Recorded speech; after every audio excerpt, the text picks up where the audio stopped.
Hello everyone, welcome to the Redmen TV. Welcome to the build-up show. The countdown to the Merseyside Derby is on. Liverpool taking on the Blues at Anfield at the weekend. I am Paul Machin. I'm joined by Chris Pajak, by Callum Sanderson, and by John Machin as well. What a time it is to be a Red. Positivity overfloweth in the big cup of life at the moment because we've won a game of football. Yes. Yeah, I mean that just is what it is, Chris. We've the way we tend to shoot, just peering behind the curtain for a moment, if anyone's even remotely asked. We tend to do final words of the previous game, then straight into a build-up for the next match, and they have been a slog for the last couple of weeks. Yeah. A real slog, because in a normal world, you'd finish talking about one game, you'd have a day or two to digest and mull over, to hopefully feel a little bit better, and then you'd go again for the next one. We haven't had that, but now I don't need it. I'm full of beans, I'm full of energy, full of joy. We build up to derbies in different ways. Like I was so full of positivity, but now we're talking about Everton and I'm getting nervous. I can feel myself getting nervous for the derby and I'm not ready to let go of last night's performance yet. Yeah. I'm not ready to let go of the good feelings. I don't want to be nervous 3 days out from the bloody game, you know what I mean? But this is what derbies do to you, and I still think, regardless, that was an incredible performance last night, and we've got to be able to take that now and what we did well into this game. And if we do that, we'll beat Everton. Yeah. And the good thing about this is that, look, it's going to be a tight game regardless. Look, Everton are a good team, and they've given us some good games in derbies. More, so in the last couple of years, they've been the odd. We've had the wins still where we've needed them, but they've been getting closer and closer. Particularly, there's a couple of games you think back to, obviously the Divock Origi moment being the outstanding one. Everyone remembers that for that moment, but Everton were really good in that game. Carlo Ancelotti's a fantastic manager. They're doing well this season by their own low standards, to be fair, but they are. What we've got now, because I think Liverpool were always capable of winning this, but I at least we feel like Liverpool are capable of winning football matches again, which is a major psychological shift. Yeah, we also seem to be playing well away from home and not necessarily at home. So yeah, I think that sort of plays into it as well. But it's a derby game, and you have no clue how it's going to be. It could be one of those really dour games we've had too many of, or yet it could be full of blood and thunder. I mean, was it Ancelotti's first game where they could have been 2 up in the first 5 minutes at Anfield? I mean, it could be that kind of a game. You just don't know. I think that's why you get nervous, because you just don't know what to expect. Any other team in their position over the years, you'd go into the game thinking, well, this is easy. And yet it's never easy. It's what you've got, Callum, is a bunch of things where you build a story up and you build a narrative up. And look, let's be honest, and I always had this line written pre-Leipzig. So it feels less true because we've just won a game, of course, but this is if they're going to win a game at Anfield, like now's the time to do it. Man City have just broken their hoodoo at Anfield as well. There's a bunch of teams coming to our ground now thinking, okay, well, we can make a better fist of this. Not having the crowds makes a massive difference to our offering at home. I think Liverpool just turning the corner in form has definitely kind of softened the edges off that a little bit. But equally, it's no less true. Now, it's up to Liverpool to continue the narrative, because we've had these every Merseyside derby the last 5 years. We've had this is the reason why it's the right time for Everton to finally win one of these things, and every time we find a new way to make it the most Everton thing ever. And this is that's what this game is. It's either Everton finally breaking that curse at Anfield in the circumstances where they should do, or it's Liverpool finding a way to get a win once again, even though it should have been, which makes it all the more heartbreaking for them. Yeah, I agree. I think what adds another dimension to this game is, as you said, Carlo Ancelotti. He is one of the all-time great managers, and he's got a pretty decent record against Klopp as well. So you can't underestimate that. But yeah, at the moment, if you want to play against Liverpool and you want to play them at Anfield, now is the absolute perfect time. I mean, we even saw when we played Tottenham and Wolves at Anfield. And we had a few thousand fans. Just the difference that made. And then obviously we lost the games to Burnley, Brighton, and City, and we just didn't look right at all in the games, let alone it being at Anfield. However, it does seem like we're starting to turn a corner, so it's difficult to sort of process what's going to happen. But if you're an Everton fan, you're thinking, yeah, now we do it now. We do it right now. They probably still aren't, because they're a browbeaten bunch, Chris. But there will be a little part, I think, in the eternal optimists in the back of their minds. They could go into this game level on points with us. Yeah. The likelihood is they don't. They could go level with a win.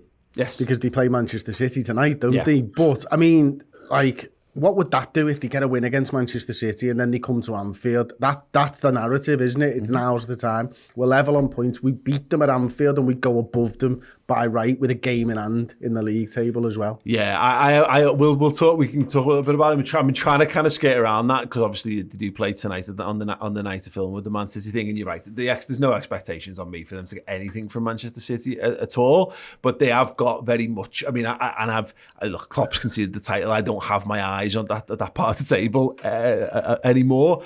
But firmly focused on West Ham and Everton. Yeah, without a doubt. Oh no, kill off all the things around you, and then see where you lie. But the fact that they also played City last game of the season, now they'll be made up. I mean, there's probably a degree to which Evertonians would take a defeat against Man City just to make sure they've done their bit to us not winning the title. Even when they'd already won the league. Yeah, so that they don't end up in that like Sophie's Choice style situation of where they might end up needing a win for top 4 on the last game of the season, but it could give Liverpool the title if they do, which would be their absolute worst nightmare. But no, I mean, one of the interesting points, Chris, is that their away record's better than their home record. So this will be an interesting one. The fact that our home form has struggled a little bit of late, in some regards, I actually think I treat that as a positive for us, because I can't see us losing another game at home on the bounce. But as I say, we are weak in that regard, and that is where they pick up the majority of their points. Yeah, look, and they're going to be a completely different outfit. If Calvert-Lewin's not going to be fit and available, and if James Rodriguez isn't going to be fit and available, obviously both doubts for this game as it stands a few days out, like they'll be a different proposition, and they'll come for a draw, I'd imagine, and they'll come not to get beat and not lose ground on us. Even so, even with them being available, what we've seen from Everton over the last few years is coming for that draw, and trying to nick or engineer a victory. It's not really worked out for them in the past. It hasn't worked out for them for a long time at Anfield. I guess they're coming for a draw anyway, and they're going to make it very difficult for Liverpool. And it's just going to be one of those games that we've had so many of over the course of the last few weeks of, can you break us down? There's a little bit of added needle to this, isn't there, just because of how the derby went at Goodison Park. Obviously, the Virgil van Dijk thing, and particularly Thiago. Obviously, Thiago now finally back in the side. Looks like he's finally up and running. Great performance from him against Leipzig. There is that added little extra. And again, as well, psychologically for the team, you might look at, like, some of the players might look at that as the turning point in our season. I mean, it wasn't in terms of results immediately, but it's hard not to look back on that match at Goodison and say that was a significant moment in how our season took a turn for the worse. Yeah, I mean, if the crowd was allowed in, it would be an absolute nightmare for Everton this game after what happened at Goodison, because they did ruin our season. They did take out our best defender, and they did take out Thiago and stop him from settling into, his new team. And it's undoubtedly affected our season, no doubt about it. But I'm hoping that what that will do is it'll spare the players on. I think the players will want to get something out of this game because of that, and hopefully that might give us the edge, because I don't see them defending and not going anywhere. I see them looking at how, teams have got results at Liverpool in the last few weeks, last couple of months, and playing like that, trying to move out of defence really quickly and, play on our behind our full backs, and try and play on any weakness at the back. And, so that's going to play on, who's going to play at the back for us, and whether, Kabak can survive a derby game, without getting turned off. Well, that's the point. He does feel like a very Merseyside Derby footballer, doesn't he, Ozan Kabak? I just want to talk a little bit about the Thiago thing. It's not something I'd really considered, gents, before. But now we're starting, like, he's coming into a new team. Yeah, you get that. But he's also coming into a new league. He's not coming up against players that he's played against before. We're actually starting to enter a part of the season where he might have played these teams and these players previously. Or at least been sat on this touchline watching them. I'm watching them. But that I wonder if that will help Thiago in any way. It should do. You know, it must be difficult when you're going into a game not knowing how the other players play. Mm-hmm. Like what their tendencies are. When you've spent 9 years or whatever it is in the Bundesliga, you know every player inside and out. You know, and you know what they like to do, what they don't like to do, what they're scared of, what works against them, how you go past them and all those types of things.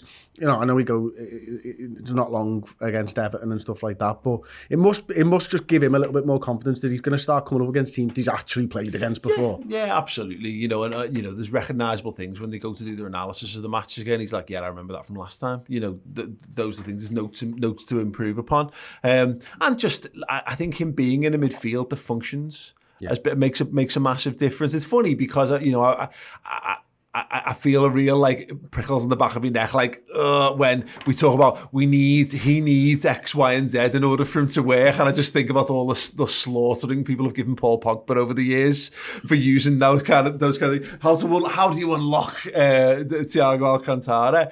But it's how Liverpool functions as a midfield. It's as much about him gaining a greater understanding of the system and how it works, and the last few games have been a real encouraging step forward for him and for Liverpool as a whole, and that will definitely add, even if it's only marginal gains to what he's bringing to the midfield, without a shadow of a doubt. But I just want to see Liverpool. I go back to that Liverpool quite combative midfield, but what we're doing, if you look at the personnel, because you look back at what the old school Brexit midfield was of Jordan Henderson, Milner and Wijnaldum, and we think of them as being very industrious and whatever. Well, at the minute we've got a midfield three of Wijnaldum, Thiago and Curtis Jones, and they're actually look at them, wingers in attack and tens, you know, by through their development as footballers, and they're now doing the industrious stuff.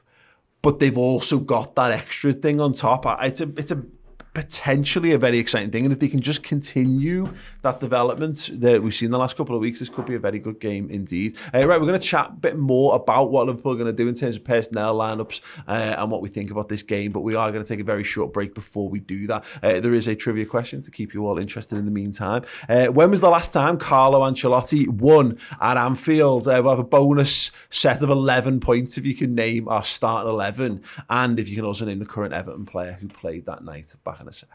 It's mad that scoring in a Champions League final isn't even Divock Origi's most iconic moment in a Liverpool shirt, but here we are. We were under pressure in Madrid, but there was big Divock to bury a second and hand us a 6th European Cup. Cue absolute carnage in our end.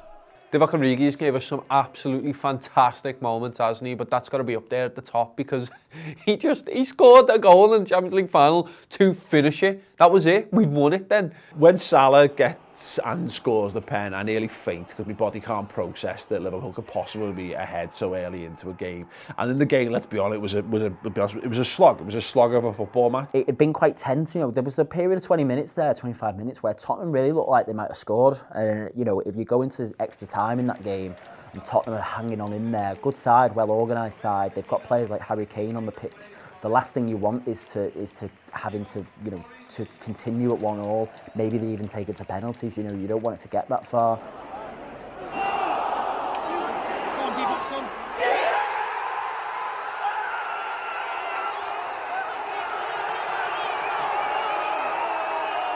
The celebrations in that end were mad. Seals your happiness, it seals the victory, it seals the fact that you can then, you know, even with 10 minutes to go, you can get a little bit complacent and think, you know, this is done, and that's when the party started. What Divock Origi's goal did was it released all that pressure, and it allowed our end, while the game was still going on, to really relax, and you know then that you're winning the European Cup and you can have a party in that end. You've got all the trophy lift to come and all the celebrations, but I would love just a single shot of just continuous 10 minutes, just to watch our end for that 10 minits while the game's still going on, because it's absolute bedlam and it's glorious. finally we were champions of Europe again. It's been far, far too long. As much as I would have loved to have been over there, again, Liverpool was the place to be that night. It was unreal. All I did from that goal going in is dance, drink, jump up and down, little bit of work, and then back out and danced and drank, and it was a release of emotion, and we got to replicate that so many times in the next few years.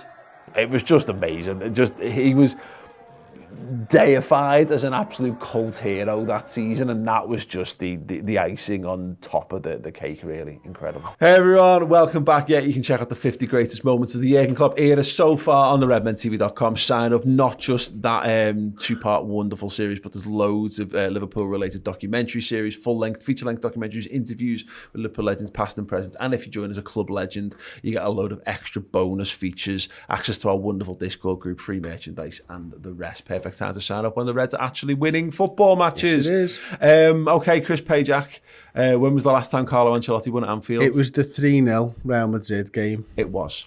And the player, I think, was James Rodriguez. The Everton player, James Rodriguez, correct? The starting 11, I don't need the extra bonus points on. Ooh, okay. Callum, who was in goal? Who was in goal for Liverpool that night? Mignolet, correct. Do you want to have a stab at any of the back four? Moreno was left back. He was. Skirtle and Lovren were centre backs. They were. I'm gonna go. Was it Glenn Johnson right back? Oh, he's nailed this so far. Go on, keep going. Let's see what you got midfield. Central midfield, Gerrard. Yeah. I'm trying to remember who else we had. So I know Gerrard didn't play at the Bernabeu, and there was an uproar about that. Yeah. Joe Allen. Did Joe Allen start this game? Joe Allen started the game. Wow. And I'm thinking Lucas Leiva. Oh, no. Third midfielder. Who was the third midfielder, Dad? Adam Lallana. No.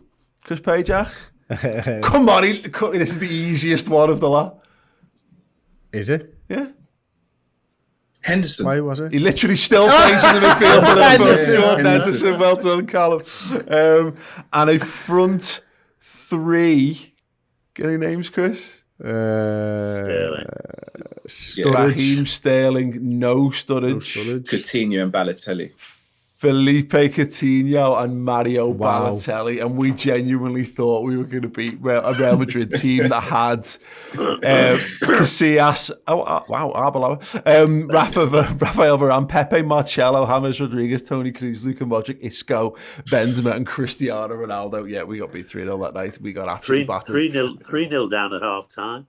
Yeah, we were. Yeah, they walked all over us that night. Yeah, and then Chris got caught on camera giving a standing ovation to Cristiano Ronaldo and got slaughtered for the days that followed. Yeah, absolutely. And literally 45,000 people stood up and applauded Cristiano Ronaldo off the pitch because he was that good, and the camera happened to fall on Chris.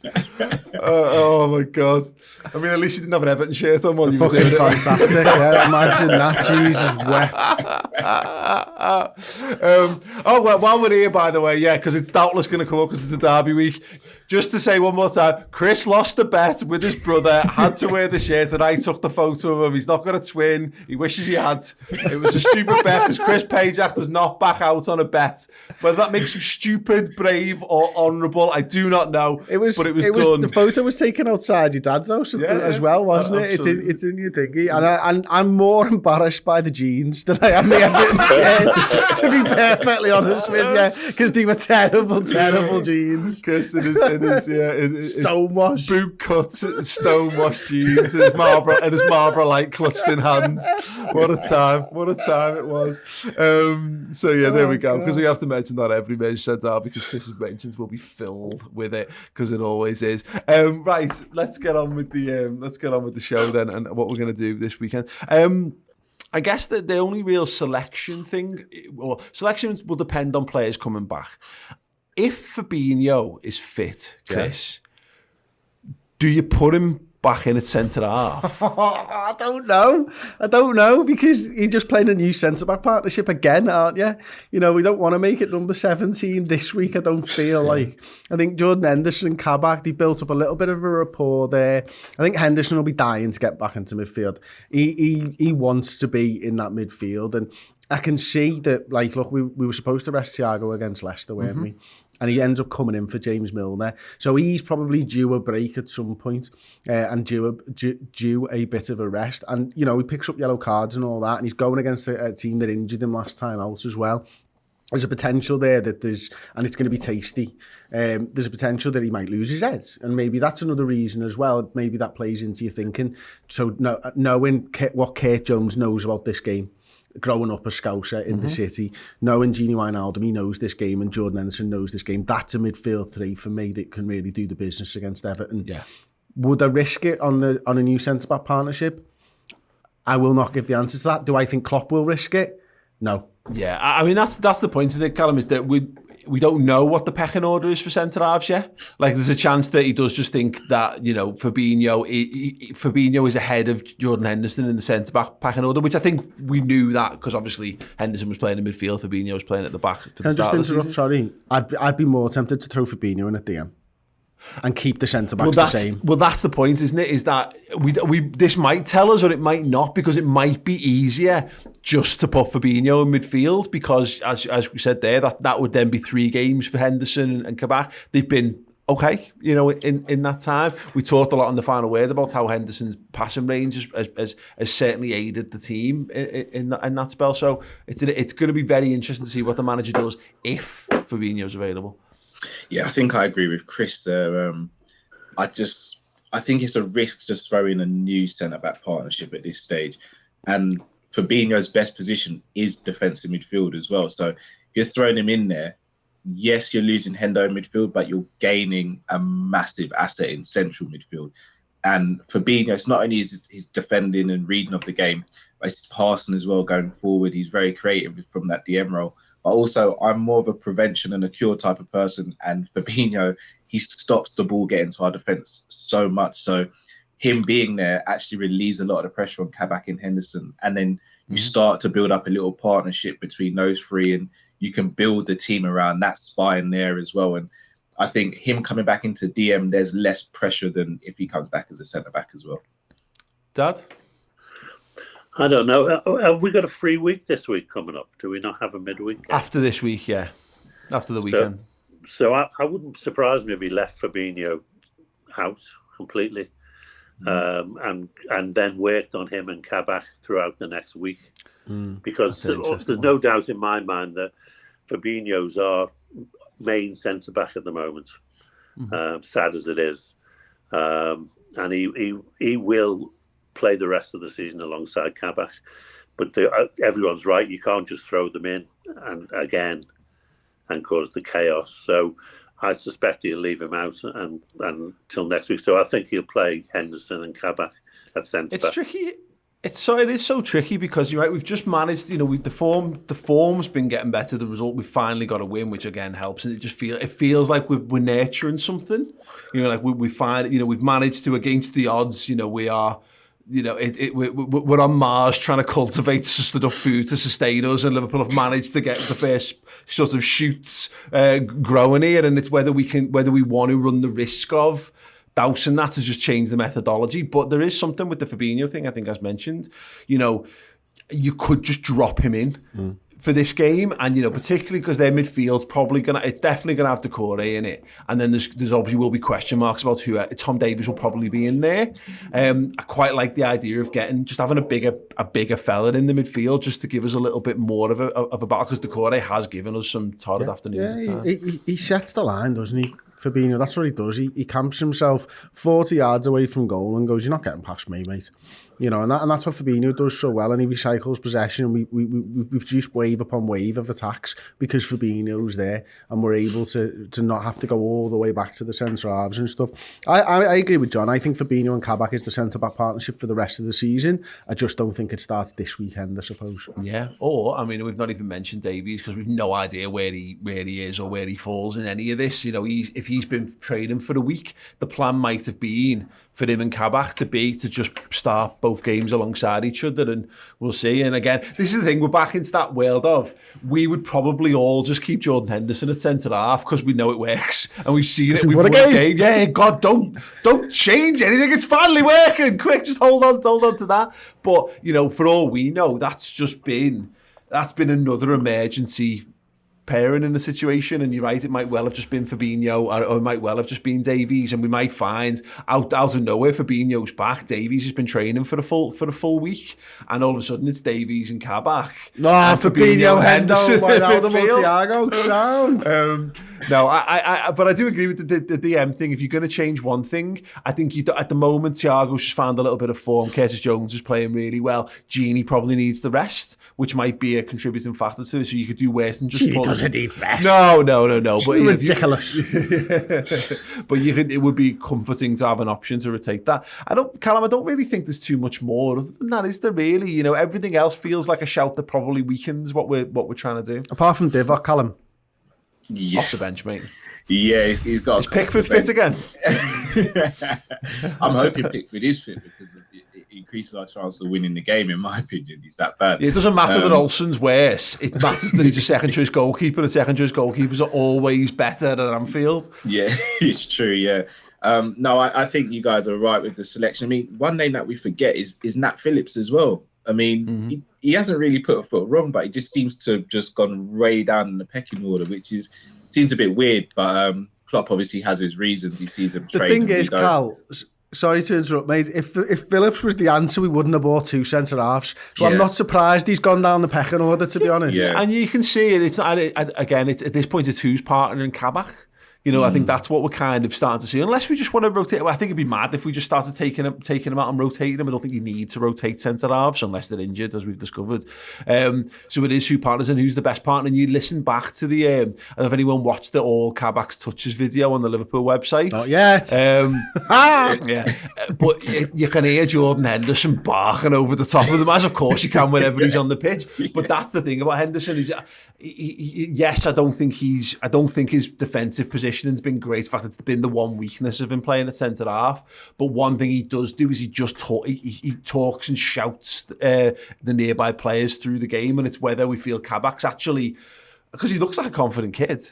You know, I could see a world before long where you would be fine with him, you know, just being in there. You know, God knows Joe Gomez finally got there, albeit he's obviously 3-4 years older, of course. But I do wonder that the Nat Phillips, do you trust Nat Phillips to be the guy to marshal what we're doing? That's why I think he is probably just down the pecking order, and Davies would probably be above him. And the fact that he's left-footed as well means that there's a nice dovetailing of Kabak and him at some point. But again, complete unknowns. But you might be right, that might be just another week will help us. Let's have another little quick look at the other games going to be going on this weekend.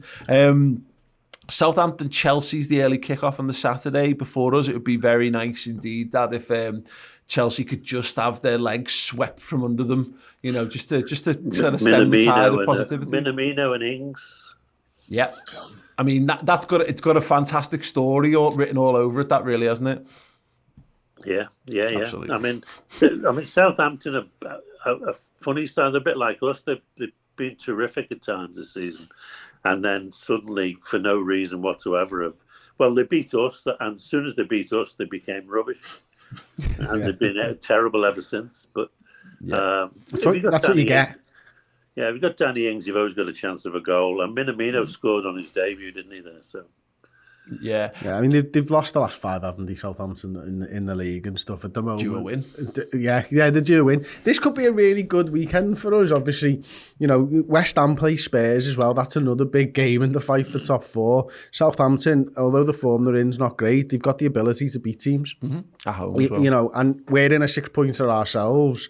Results could go our way this weekend, and we could be in 4th. This is we talked about this, about getting your form back at the right time in terms of all the other things that are happening around the league. Obviously, we slipped down to 6th ahead of this game, which is a concern. But you're right, the way the fixtures fall, there's an opportunity for us to completely flip the table back into a way that we want it to be. If we can go and get the 3 points. Normally, you have to wait a few weeks for this type of a situation. Whereas equally, flip reverse, it's the same for the other sides. Well, yeah, exactly. If we do, and that's the problem, is that if we cock it up against Everton, we could end up in a really, really difficult situation, but particularly again if Chelsea continue to win games, because they're going to start to pull away from us, which is a problem. But you might looking at the fixture, the Southampton thing. Everyone knows I like a nice narrative of a story, and I'm reminded of Barini, I think, being on loan at Sunderland in 13-14, was it? And he just kept scoring like penalties and important goals against teams that mattered to us. I'd be well up for Minamino and to a certain extent Ings being that factor for us this year. Let's just hope it starts at the weekend. You mentioned that, Chris, West Ham Spurs. I mean, Callum, that's a tricky one. I mean, you would imagine Spurs will come out on top in that one, but that's got just a terrible game of football written all over it, as it is two teams to attempt to engage at arm's length whilst defending for their lives. Yeah, it could either be. I mean, the game earlier in this season was a great game, the 3-3 when Lanzini got that worldie at the end. But both teams, I think, were a bit more adventurous than Mourinho definitely isn't adventurous now. It is literally get the ball to Kane on the halfway line, play it over the top to Son and score a goal. That is their game at the moment. So it could be a rough watch, that one. Yeah, the Villa. I think West Ham are favourites in that game. I think the way that West Ham are playing, the way that Tottenham are playing. Yeah, I agree. Tottenham have lost 4 of the last 5 games. Yeah. West Ham have been putting in performances and getting results. Yeah. Yeah, time for them to lose. Yeah, we'll see. The Villa, Leicester, in terms of those teams, I think we'll get a clearer picture from that of, are Leicester genuine, second or third in the table material? Are Aston Villa genuine top 4 material? It's got a draw would kind of be lovely, I think, in this game. Yeah, I mean, I'm not disrespecting Leicester. They've been in the top 4 for the last 18 months, bar one day, and it just happened to be the last day of the bloody league season last year, didn't it? They're top 4. Yeah. They should be spoken about every time we talk about the good sides, not the big sides, the good sides in this league, for a reason. They're starting to put it together, and they don't look as brittle and as fragile as they did do. I guess Leicester go on and beat Aston Villa there. Arsenal, City, Dad, City to absolutely wipe the floor with Arsenal. Yeah, I mean, they're a really funny side, Arsenal, at the moment. Sometimes they look absolutely fantastic. Other times they just look rubbish. And again, they're another team like us. They've just been up and down all season.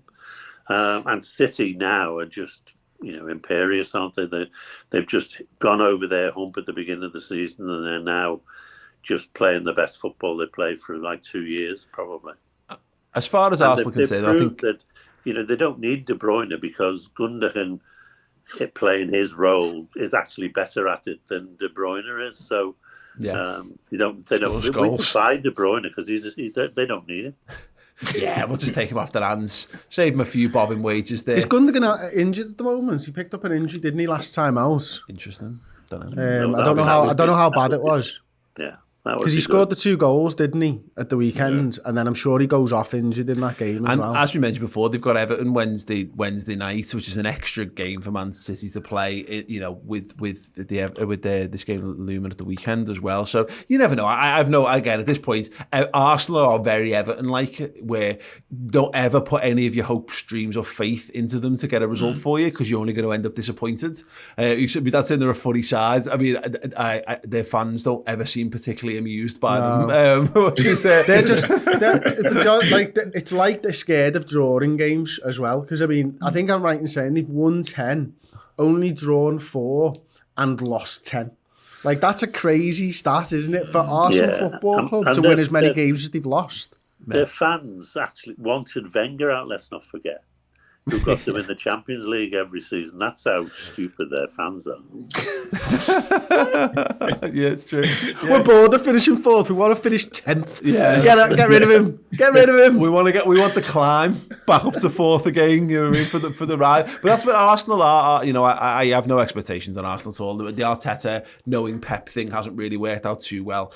Maybe this is an opportunity for them, but he's gone back to basics, and that draw thing's interesting for Arsenal, because what you turn your defeats into draws, then you turn your draws into wins, and that's your progression of how you go from being a, you know, fringes of Europe team to being a Champions League team to potentially being league They're going the winners. other way though. But they've turned their wins into draws and their draws into losses over the last 2 years. Yeah. But what they've done is they've just binned off loads of senior players, and he's just gone back to kids. He's just gone back to, like Smith Rowe's come out of nowhere. I've had him on Footy Manager for the last 3 seasons, quality, but he's been nowhere near their team. And like that's what they're going. He's going back to a bunch of lads that he can mould and shape and have do the thing. So they might be able to do something, but it would be like I would be more like they might be able to nick a draw rather than any expectation that they'll go and beat Man City, but that's at best. That City will just turn them over, I imagine. And United, Newcastle are dreadful. Absolutely dreadful. All of a sudden, they're sucked into the relegation fight. No expectations there whatsoever. Yeah. I reckon Newcastle win that game. Go ahead. No. Just no. Steve Bruce, masterclass. Oh yeah. Because did he get the monkey off his back last season with the win over Manchester United? Did he get a win over them last season? Maybe. Go on, Dad. What? I reckon you get 20-1 for Newcastle to win that. For a reason. Yeah, because they're absolutely rubbish. Yeah, I'm sure they beat them last season. It was one of them. One of the brothers got a wonder goal or something against them. Oh yeah, he? Longstaff. You're right. 1-0. Yeah. Yeah, was it Sean or Matty or something? Which one of them was it? No, it doesn't matter. It doesn't matter. I'm sure, because it was like Steve Bruce has literally played against Manchester United 700 times as a manager and not got a win, and I'm sure they got the win last season. Fingers and crossed. That's it now. That's just the start of something. Yeah, let's just have everyone else kickstart the season, Newcastle. Yeah, let's have everyone lose apart from us. That'll be great. That's obviously not possible, but there you go. Right, okay, let's have score predictions. Liverpool, Everton, Merseyside Derby, Saturday, 5:30. Chris Pajak, what will the score 1-1. What? Genuinely. You think we're going to draw 1-1? Yeah. Callum, what do you think the score is going to be? I'm hearing Calvert-Lewin is a doubt. If he's a doubt, I'm going 3-1 Liverpool. Okay, Dad. 2-1. Cool. Yeah, I'll take a bit of Callum's action there. If Calvert-Lewin's out, and we know he was ruled out of the midweek game for Man City, they'll be doing everything in their power to get him back. Even if he's only, they'll rush him back, even if he's not fully fit. If he's not on the field or he's down, that gives us a much better. I think Richarlison's their second highest goal scorer on 8 this season. So yeah, I'll take a 3-1 to Liverpool. Thank you very much for all that. Let me know your thoughts in the comments alongside. Give us your score predictions. What will your starting 11 be? What would you do? What do you do, Hotshot? If Fabinho is fit, what do you do? What do you do? Right, thank you so much, everyone, for joining us. That is the build-up show. We'll be back live on Saturday for a watch-along. Do join us 15 minutes before the game kicks off for the actual game itself. If you want to react to the team news, it is an hour before kick-off, so 4:30 we'll be live on the channel. Do subscribe, click that notification bell to be notified when we do go live. Don't forget to check Callum out as well, Team Coppish on YouTube, doing big things. Boss, and other than that, thank you so much for watching. We'll be back very, very soon indeed. Ta-da. Thank you so much for watching the Redmen TV YouTube channel. Everything we do here is funded by our wonderful subscribers to the redmentv.com. Get over there, sign up and get amazing additional content, interviews, documentaries, mini-series, and of course additional pre and post match day content.